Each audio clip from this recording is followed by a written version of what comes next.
بسم الله الرحمن الرحيم. يا أيها المزمل قم الليل إلا قليلا نصفه أو انقص منه قليلا أو زد عليه ورتل القرآن ترتيلا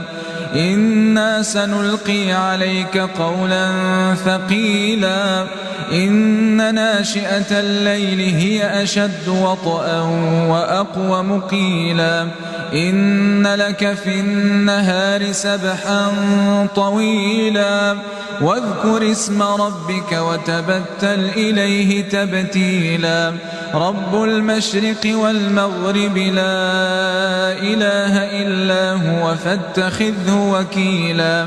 واصبر على ما يقولون واهجرهم هجرا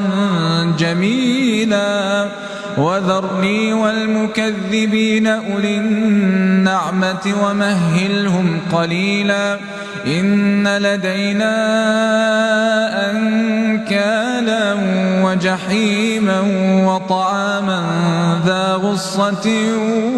وعذابا أليما يوم ترجف الأرض والجبال وكانت الجبال كثيبا مهيلا إنا أرسلنا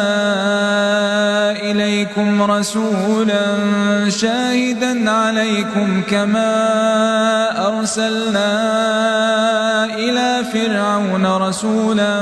فعصى فرعون الرسول فأخذناه أخذا وبيلا فكيف تتقون إن كفرتم يوما يجعل الولدان شيبا السماء منفطر به كان وعده مفعولا إن هذه تذكرة فمن شاء اتخذ إلى ربه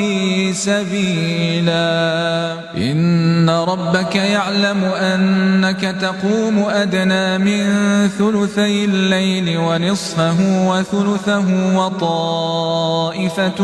من الذين معك والله يقدر الليل والنهار